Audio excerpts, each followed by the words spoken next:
মহিলা, তুমি জাতিকে পাপী করে, তোমার অঙ্গ প্রত্যঙ্গ জাতিকে দেখিয়ে জাতিকে জাহান্নামের দিকে ঠেলে দিয়ে তুমি নিজেকে শিক্ষিত মনে করো না। ভুল হিসাব তোমার বিদ্যাকে কবর দিতে এসেছি, তুমি মনে রেখো।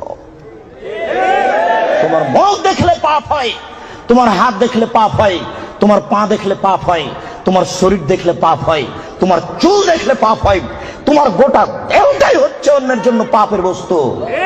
শোন এই ছেলে, তোমার বাপ তোমার বোনকে দিয়ে জাতিকে পাপী করে তোমার বাপ যেন তাহাজ্জুদ পড়ে জান্নাত কিনতে না চাই, বলে গেলাম তোমাকে। আর তোমার বোনকে বলে গেলাম, তোমার বোনের সাথে আমার অনেক কথা আছে, তোমার সাথে কথা আছে। তুমি এক পায়ে হলে দাঁড়িয়ে থাকো, এক একটা বাক্যকে তুমি মনে করবে 1 কোটি টাকা মূল্য, তাহলে তুমি আজকে কথা মূল্যায়ন করতে পারবে। আবারও বলে যাচ্ছি, তোমার বোন জাতিকে পাপী করে নিজেকে যেন শিক্ষিতা মনে না করে। এই ছেলে, তোমার বোন জাতিকে পাপী করে যেন নিজেকে শিক্ষিতা মনে না করে। ও শিক্ষিতা নয়, ও বন্য, ও বর্বর, ও অসভ্য, ও অশিক্ষিতা। তোমার বোনকে যদি আমি বন্য অশিক্ষিতা প্রমাণ করতে না পারি, আমি জাতির সামনে বক্তব্য দেব না। তোমাকে বক্তব্যের সূচনাতে আর একটা কথা বলে যাচ্ছি, শোনো। আবু হুরায়রা রাদিয়াল্লাহু তাআলা আনহু বলেন, সিনফানে মিন উম্মতি ফিন্নার, আমার উম্মতের 2 শ্রেণীর মানুষ জাহান্নামে যাবে, লাম আরাহুমা, আমি তাদের দেখিনি। আবার শোনো সম্মানিত মুরব্বী, একটু দেখুন, আল্লাহ নবী বলছেন আমার 2 শ্রেণীর মানুষ জাহান্নামে যাবে, আমি তাদের দেখিনি। আমার উম্মতের 2 শ্রেণীর মানুষ জাহান্নামে যাবে, আমি তাদের দেখিনি। আমার উম্মতের 2 শ্রেণীর মানুষ জাহান্নামে যাবে, আমি তাদের দেখিনি। তার 1 শ্রেণীর মানুষ তুমি, আর 1 শ্রেণীর মানুষ তোমার বোন। তোমার বাপকে প্রথমে নাকচ করেছি, প্রথমে বলেছি 3 শ্রেণীর মানুষ জান্নাতে যাবে না, মনে আছে কি? 3 শ্রেণীর মানুষ জান্নাতে যাবে না, তার মধ্যে তোমার বাপ আছে। এবার তোমাকে নাকচ করছি, তারপরে তোমার বোনকে নাকচ করার পরে আলোচনা করব। শুনুন, রাসূল সাল্লাল্লাহু আলাইহি ওয়াসাল্লাম বলেন, আমার উম্মতের 1 শ্রেণীর মানুষ হবে মাহম সেয়াতুন, তাদের হাতে থাকবে লাঠি, কাজনাবিল বাকারে, গাভীর লেজের মতো। আমার উম্মতের 1 শ্রেণীর মানুষ হবে, তাদের হাতে থাকবে লাঠি গাভীর লেজের মতো। গাভীর লেজের মতো মানে একদিক মোটা একদিক চিকন। গাভীর লেজের মতো মানে একদিক মোটা একদিক চিকন। আমার উম্মতের 1 শ্রেণীর মানুষ হবে, তাদের হাতে থাকবে লাঠি গাভীর লেজের মতো, এজরে মুনাবিহা, তারা তা দিয়ে মানুষকে মারবে। এই ছেলে, তুমি ঢাকা বিশ্ববিদ্যালয়ে ভর্তি হয়েছো, তোমাকে দেখছি তুমি লাঠি নিয়ে ছুটে যাচ্ছ, তোমার আগে আগে কিছু লোক পালিয়ে চলে যাচ্ছে, তোমার হাতে লাঠি কাপুরুষ। তুমি এখানে কি বিদ্যা শিক্ষা অর্জন করতে এসেছো? তুমি চোর, তুমি ডাকাত, তুমি শয়তান, তোমার ভিতরে এই বিদ্যা রয়েছে। তোমাকে যদি আমি মূর্খ প্রমাণ করতে না পারি, আমি জাতির সামনে বক্তব্য দেব না। তোমার হাতের কাল লাঠি, তুমি বলো। তুমি এসেছো চাঁপাইনবাবগঞ্জ থেকে পড়াশোনার জন্য, তোমার হাতে কেন লাঠি? কি দেখাতে চেয়েছো তুমি? বলো কি তুমি, তোমার হাতে কেন লাঠি? তুমি মানুষকে মারো দিন রাত, তোমাকে দেখতে পাচ্ছি পেপার পত্রিকায়। শোনো, মুহাম্মদ সাল্লাল্লাহু আলাইহি ওয়াসাল্লাম বলেছেন তুমি জাহান্নামী মুসলিম। মুসলিম মানে আম গাছে জাম ধরতে পারে, ধরে না, অমাবস্যার রাতে চাঁদ উঠতে পারে, উঠে না, সুঁয়ের ছিদ্র দিয়ে লাঙ্গলের ফাল ঢুকতে পারে, ঢোকে না, সুঁয়ের ছিদ্র দিয়ে লাঙ্গলের ফাল ঢুকে যেতে পারে, আম গাছে জাম ধরে যেতে পারে, অমাবস্যার রাতে চাঁদ উঠে যেতে পারে, এগুলো ঘটে যেতে পারে। যেই কথা বলছি সেই কথাতে সন্দেহ আছে বলে কিয়ামত পর্যন্ত চেষ্টা করলে সরিষা ঢোকানো যাবে না। যা বলছি তাই থাকবে, তার নাম মুসলিম। তোমার হাতে কেন লাঠি? তুমি জাহান্নামী। এই কথা মুহাম্মদ সাল্লাল্লাহু আলাইহি ওয়াসাল্লাম 1450 বছর পূর্বে বলেছেন। তোমার কথা শেষ করলাম, এবার তোমার বোন। দেখো, আমি অনুবাদক, দেখো তো, মনে হচ্ছে যে তোমাকে আর তোমার বোনকে আর তোমার মাকে দেখে দেখে আল্লাহ নবী বলছেন, অথচ আল্লাহ নবী বলছেন যে ওরা জাহান্নামী, ওদের আমি দেখিনি। ওরা জাহান্নামী, ওদের আমি দেখিনি।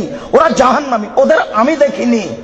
2, নিসাউন, মহিলা, কাসিয়াতুন, কাপড় পরে থাকবে, আর এতুন, উলঙ্গ। দেখো তো তোমার বোনের সাথে মিল খাই কিনা। আমি আবার অনুবাদ করি, নিসাউন, মহিলা, কাসিয়াতুন, কাপড় পরে থাকে, আর এতুন, উলঙ্গ। কাপড় পরে উলঙ্গ হয়, এ কথা মুহাম্মদ সাল্লাল্লাহু আলাইহি ওয়াসাল্লাম বলছেন। তুমি এখন বুঝো সেটা কেমন। তুমি দেখতে পাও না, একটু আগে সূচনাতে বললাম, তোমার বোনের গেঞ্জি জাতীয় পায়জামাটা তুমি দেখো না, তোমার বাপ দেখে না। বাপ বেটা কি লজ্জা বেঁচে খেয়েছ? তোমার বোন কি লজ্জা বেঁচে খেয়েছে? শোনো, তাহাজ্জুদের নাম ঈমান নয়। শোনো, হজের নাম ঈমান নয়, লজ্জার নাম ঈমান। আল্লাহ রাসূল বলছেন, আল হায়া মিনাল ঈমান ওয়াল ঈমান ফিল জান্নাহ। লজ্জাই হচ্ছে ঈমান, ঈমানই হচ্ছে জান্নাত। লজ্জাই হচ্ছে ঈমান, ঈমানই হচ্ছে জান্নাত। লজ্জাই হচ্ছে ঈমান, ঈমানই হচ্ছে জান্নাত। লজ্জা নেই যার, ঈমান নেই তার। লজ্জা নেই যার, ঈমান নেই তার। ঈমান নেই যার, জান্নাত নেই তার। ঈমান নেই যার, জান্নাত নেই তার। ঈমান নেই যার, জান্নাত নেই তার। লজ্জা নেই যার, ঈমান নেই তার। আমি অনুবাদক। 1450 বছর পূর্বে মুহাম্মদ সাল্লাল্লাহু আলাইহি ওয়াসাল্লাম কথা বলেছেন। এই ছেলে, তুমি তো তাফসির মাহফিল দিন রাত শুনে শুনে, আর ওই কণ্ঠ শুনে কি যে বলছে হুজুর, খালি বলে চলে যাচ্ছে কণ্ঠ সুরে, কেউ কিছু বুঝতে পারি না। 3 ঘন্টা তাফসির করার পরে হুজুর বলছেন যে এই আয়াতের তাফসির করতে আরো 2 দিন লাগবে। তারপরে বাড়ি যাওয়ার সময় সবাই বলছে বাপের বেটা আছে, বলতে পারে। বললো কি? বললো জি, সেই তো কি যে বললো। আমি কিন্তু রাজশাহী চাঁপাইনবাবগঞ্জের মানুষ, আমার দন্তাস তালে বসা, তালে বসা, তালে বসা। কাজে আপনি খুব ভদ্রতা বজায় রেখে একটু 19-20 হলেও আপনি বুঝার চেষ্টা করবেন। তবে আমি প্রাণপণে চেষ্টা করছি আপনাকে বোঝানোর জন্য। আমি আপনার কিছু না কিছু উপকার করবই করবো ইনশাআল্লাহ। আপনি খালি একটু ধৈর্য ধারণ করুন। ইচ্ছা করলেই সময় বের করা যায় না। 5 মাস থেকে এই সময়টা ঠিক করা হয়েছে, তবু কত ঠেলা ঠেলি, এই দিনের উপরে যে কত আঘাত আসলো, তারপরও চলে এসেছিল। তার মানে এটা তাকদীর। একটু মূল্যায়ন করেন, কাজ তো আপনার অনেক আছে। এই ছেলে, ওই যে 5 তলা বাড়িতে, ওই যে ওরা স্বামী স্ত্রী এখন পতিতালয়ের মেয়েকে নিয়ে বসে আছে টিভিতে, তো তুমি আর আমি ঠেকাতে পারছি? কি ঠেকানোর আছে? তুমিও যাও, যা বসে থাকো, কিছু করার নেই। এসেছ, একটু ধৈর্য ধারণ করো। গল্প করবো না, নড়াচড়া করবো না, দোকান বন্ধ করো। ইচ্ছা করলে সময় বের করা যায় না। একটু ধৈর্য ধারণ করো। জীবনে কিছু করার চেষ্টা করো। তুমি মানুষ, বিচারের মাঠে পশুর বিচার হবে না। আব্দুর রাজ্জাক সাহেব বলেছেন, মানুষের তো বিচার হবে হবে, পশু প্রাণীরও বিচার হবে। পশু প্রাণীর বিচার মানে ওখানেই শেষ। একটা সিংওয়ালা ছাগল যদি একটা অসিংওয়ালা ছাগলকে গুতা মেরে থাকে, তা আল্লাহ রাসূল বলছেন, আল্লাহ তাআলা অসিংওয়ালা ছাগলকে সিং দিয়ে বলবেন, এই সে ছাগল, তোমার সিং দিয়ে দিয়েছি, তুমি এখন গুতা মেরে না। তারপরে বিচার শেষ। তার জাহান্নাম জান্নাত নেই। মানুষের জাহান্নাম জান্নাত আছে। একটু ধৈর্য ধারণ করুন, বোকামির পরিচয় দিয়েন না। ইচ্ছা করলেই সময় বের করা যায় না। আপনি কথাকে মূল্যায়ন করুন। এই ছেলে, কথা শেষ করছে অংশে তুমি শোনো। তুমি জাহান্নামী, এই কথা আল্লাহর নবী বলেছেন। তোমার হাতে লাঠি, গাভীর লেজের মতো তুমি মানুষকে মারো। তোমার বোন জাহান্নামী।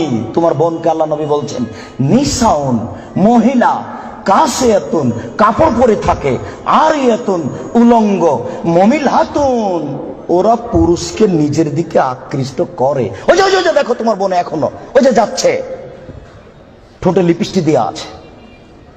ওকে বলো যে তোমার নাম কি? ও বলে নাকি যে আমার নাম অলকা, আমার বাপের নাম গৌতম গুপ্ত, বলে নাকি?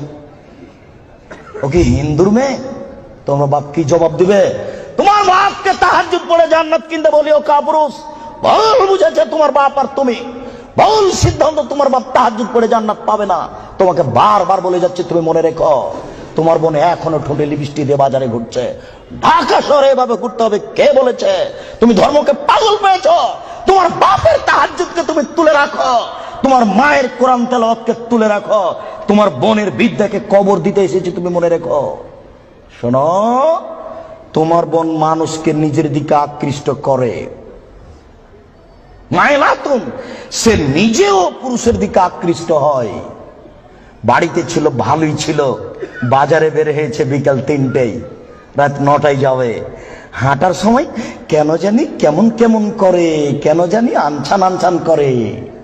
একবার ডান দিকে যায়, একবার বাম দিকে যায়, একবার মাথার চুল নাড়ে, একবার হাত হিলাই, কেন জানি কেমন কেমন করে, কেন জানি আনছান আনছান করে। আল্লাহ নবী বলছেন ও নিজে পুরুষের দিকে আকৃষ্ট হয়েছে, লায়াত খোলান জান্নাত, ও জান্নাতে যাবে না, ও জান্নাতে যাবে না, ও তো জান্নাতে যাবে না, যাবেই না। ওয়ালা ইয়াজিদনা রিহা, সে জান্নাতের গন্ধ পাবে না। হাই না রিহা তুজাদু মিন মাসিরাতি কাদা ওয়া কাদা, এই জান্নাতের গন্ধ পাওয়া যায় 1 বছরের দূরত্ব পথ থেকে। এটা জান্নাত। এখানে একটা দ্রুতগামী ঘোড়া দৌড়াতে আরম্ভ করেছে, 1 বছর দৌড়িয়ে যত পথ যাবে, ওই পথের মাথাতে যদি কেউ দাঁড়াই তাহলে ও জান্নাতের গন্ধ পাবে। তোমার বোন জান্নাতে তো যাবে না, যাবে না, জান্নাতের গন্ধও পাবে না। বলে রাখলাম।